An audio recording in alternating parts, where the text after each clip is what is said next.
Now at 5, one person is hurt during an assault at a College Station mental health facility. Texas stopped 8 inmate executions in 2015, the highest number since 2007. Police are searching for the gunman who opened fire at a popular bar in Israel. We have some light rain moving through the Brazos Valley this evening. We'll see if it sticks around for the weekend plans you may have. Those details in your pinpoint forecast. Now, live on KBTX, the Brazos Valley's news leader.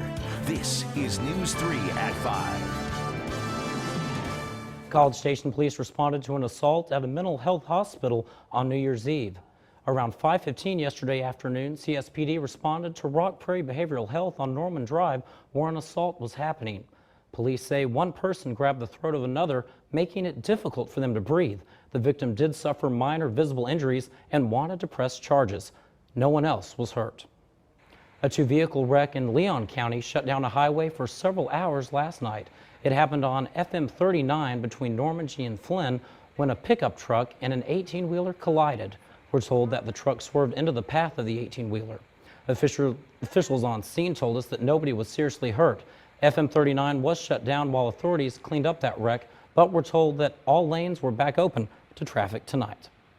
Legal experts have different explanations for why Texas's highest criminal court halted more executions in 2015 than any of the last 9 years. The Texas Court of Criminal Appeals granted stays to 8 condemned inmates last year, the highest number since at least 2007.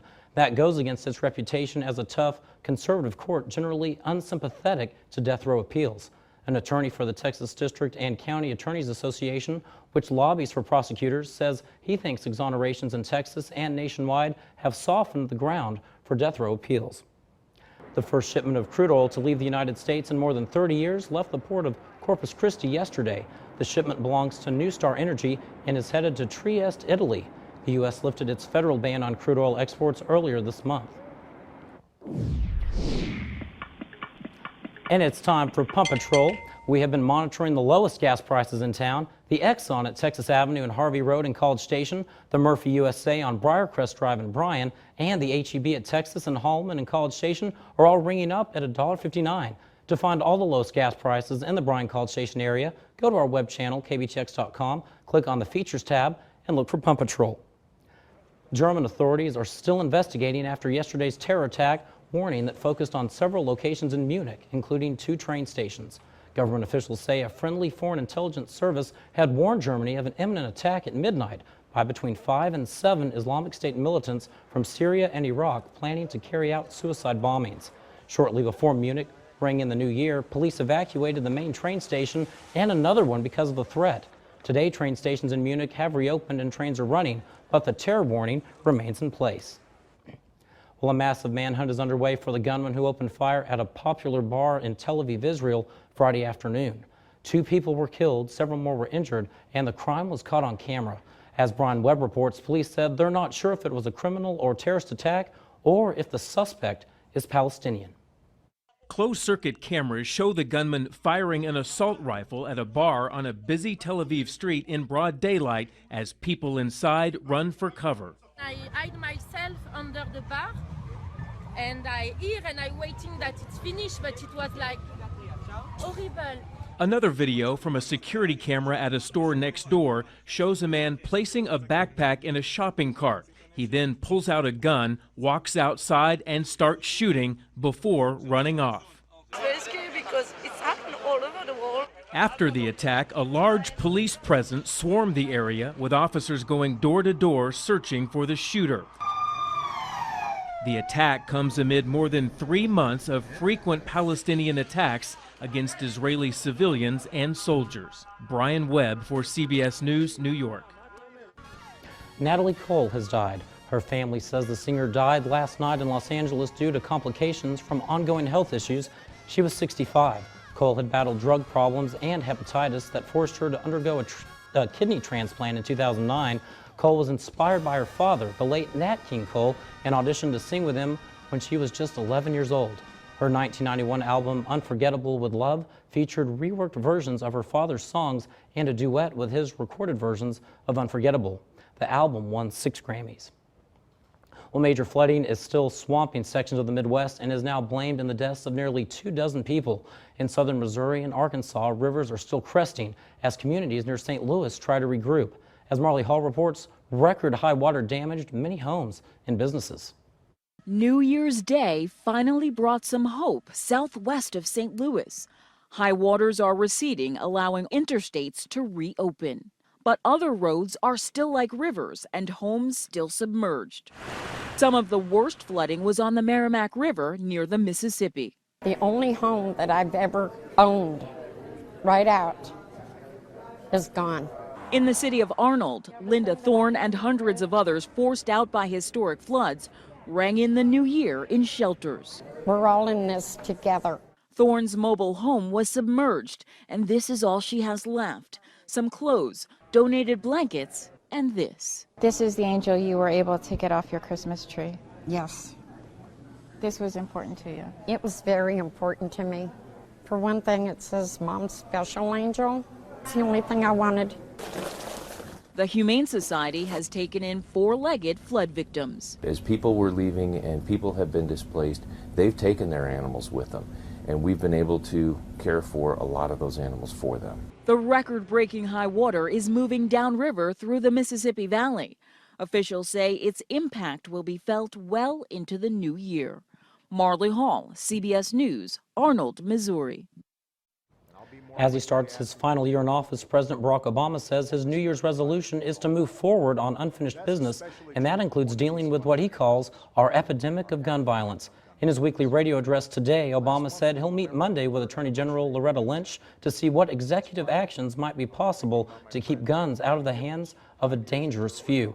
The steps could include stronger background checks on gun purchasers. And some talented American students traveled a long way across the pond for a New Year's Day celebration. Jonathan Vigliotti tells us about one school that went through the tragedy of a destructive tornado and came out on the other side stronger. Moore, Oklahoma's Southmore High School marching band has played countless football games and school ceremonies, but nothing quite like today's big performance. The annual London New Year's Day Parade. More than 8,000 performers march alongside London's most iconic landmarks. Southmore was one of this year's show closers, which means they waited a little longer to perform. No problem for a band that's waited nearly 2.5 years and survived tragedy for this moment. The friends that I had before the tornado, they weren't the same after. So now they're back, I guess, because they're happy again. The tornadoes of 2013 wiped out much of Moore. Ian's family survived, but others didn't. This trip was organized to rally the torn town together. I think these kids are riding in a school bus every day on their way by homes that are gone. And so when you put that in perspective and finally get to somewhere where things are normal, it's just been a great therapeutic thing for them. Some of the band members almost didn't make it here because of a round of tornadoes in Dallas. Dozens of students were grounded for days and arrived here just in time. It's been a long road to this point for Southmore High, but when their turn finally came, the past was left behind, if only for a few songs. A lot of times words can't explain what happened, and you just sit back. If you close your eyes and you listen to the music, tears get you every time. Jonathan Vigliotti, CBS News, London. More parents are choosing to enroll their kids in flag football to prevent head injuries, but some experts say even that is not enough. And adults aren't the only ones making New Year's resolutions. What kids are doing to make sure they stay healthy in 2016.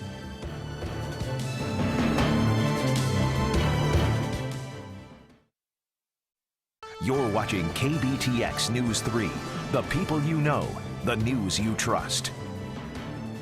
As many of us make a New Year's resolution to lose weight and get in shape, one school program is helping students make physical fitness a lifelong goal. Chris Martinez shows us how.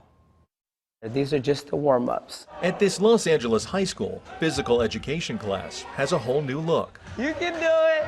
The innovative program called Sound Body, Sound Mind provides underserved schools in LA with state-of-the-art fitness equipment, along with lesson plans designed to boost students' confidence and make fitness fun. What it's actually doing is setting them up to be active for a whole life, for their whole lives. Experts say that's badly needed in Los Angeles, where more than 40% of young people under 18 are either obese or overweight. Every kid should be able to enjoy physical activity and exercising. UCLA professor Anastasia Sedaris says the program's biggest impact is seen on how well students perform on California's standardized physical fitness test. Among those that took part in Sound Body, Sound Mind, the percentage of students who passed the test tripled. Freshman Leslie Martacarana says she feels the benefits both in and out of school. It keeps me healthy, and so the fact that I'm healthy, it helps like my brain just work better. The program is in nearly 100 middle and high schools in Los Angeles and could be expanded to even more. Chris Martinez, CBS News, Los Angeles. The program costs about $3 million, which also includes maintenance for the equipment and extracurricular staffing. It's a little damp out there for some of us in the Brazos Valley. Some light rain on the radar screen this evening, and we'll get you caught up on that. And will it be a soggy start to the weekend? Those details are up on the other side of the break.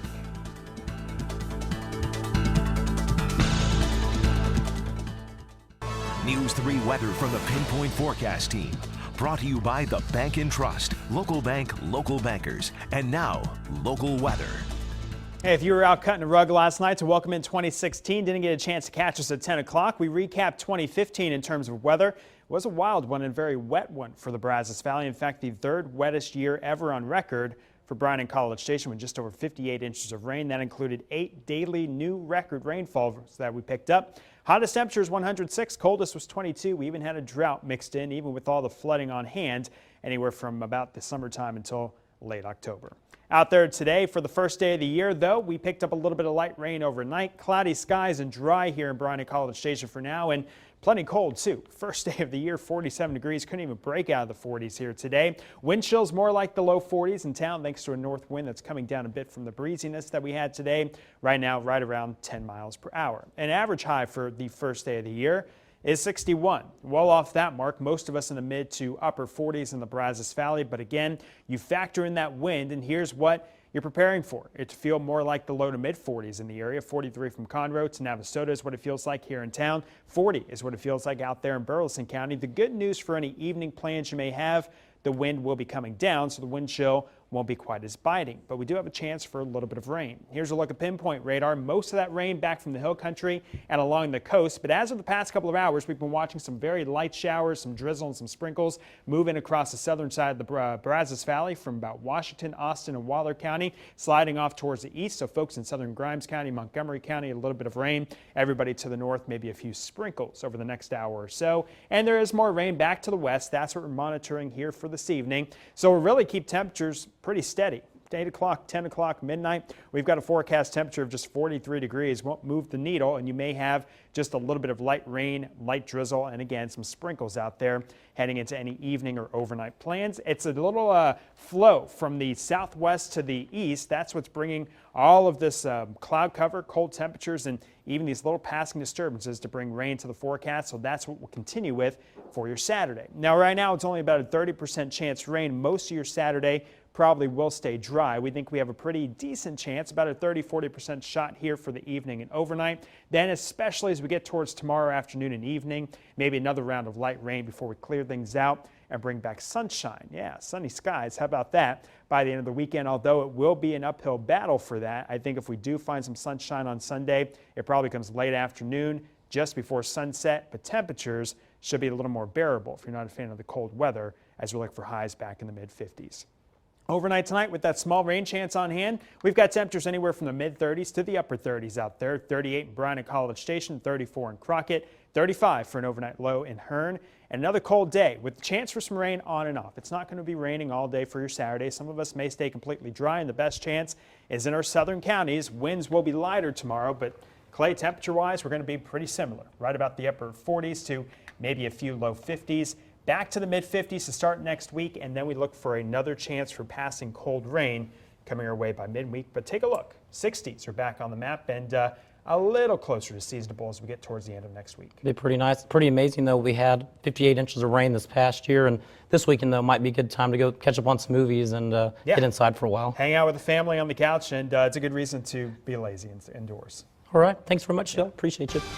All right, coming up in just a minute, on a day full of football, many parents whose kids want to play the contact sport are changing their game plan to avoid head injuries.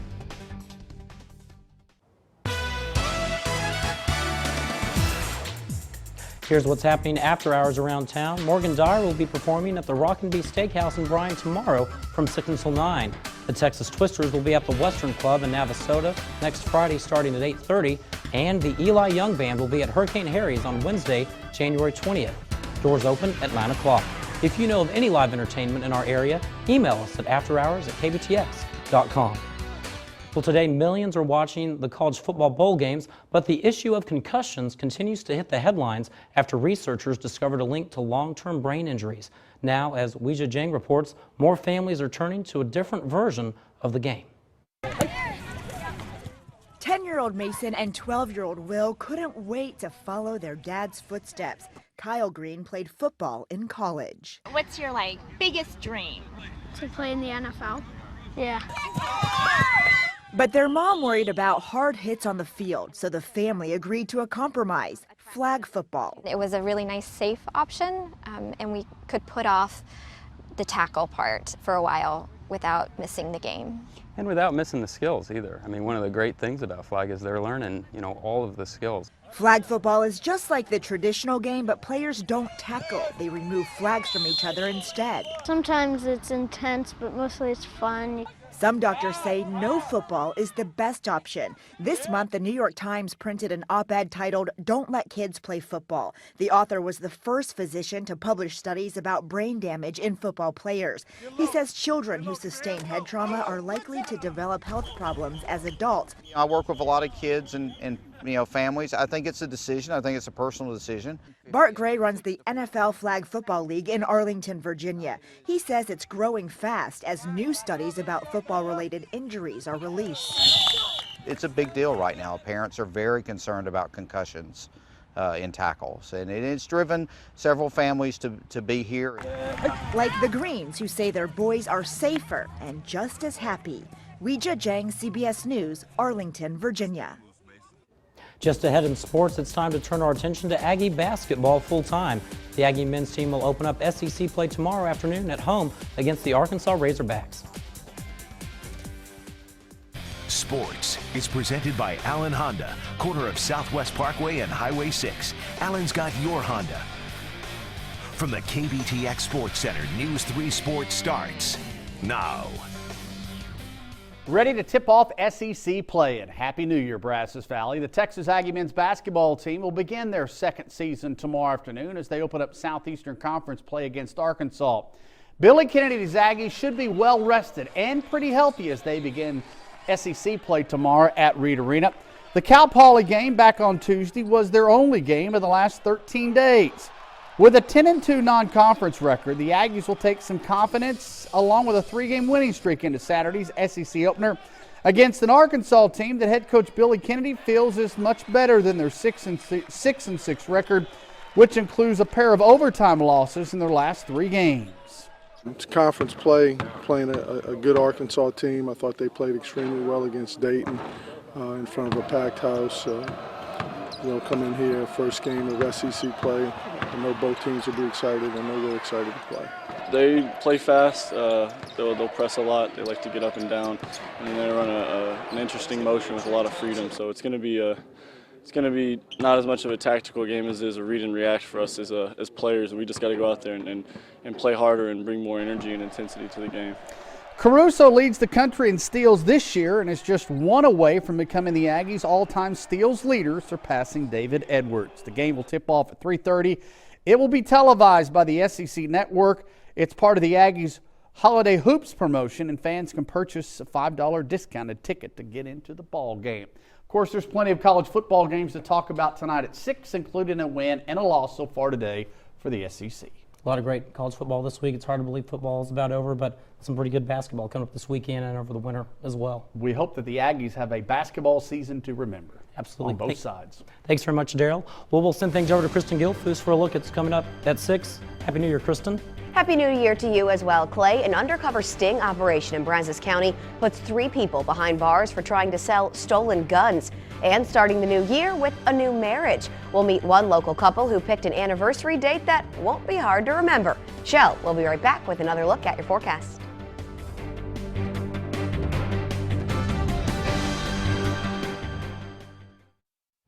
One more glance at Pinpoint Radar before we step out for the half hour. A little bit of light rain out across our southwestern counties. Some sprinkles here and there for everybody else. If you have evening plans, a little light rain may come your way. Nothing to slow you down, though. Tomorrow, another cold one in the 40s, Clay, but trying to make our way to the quote-unquote warmer 50s by Sunday afternoon. That's pretty nice. Maybe have a light jacket and take the umbrella tonight just in case tomorrow. Good idea, yeah. All right. Well, that's all our time for now. We'll see you back here in half an hour. The CBS Evening News starts now.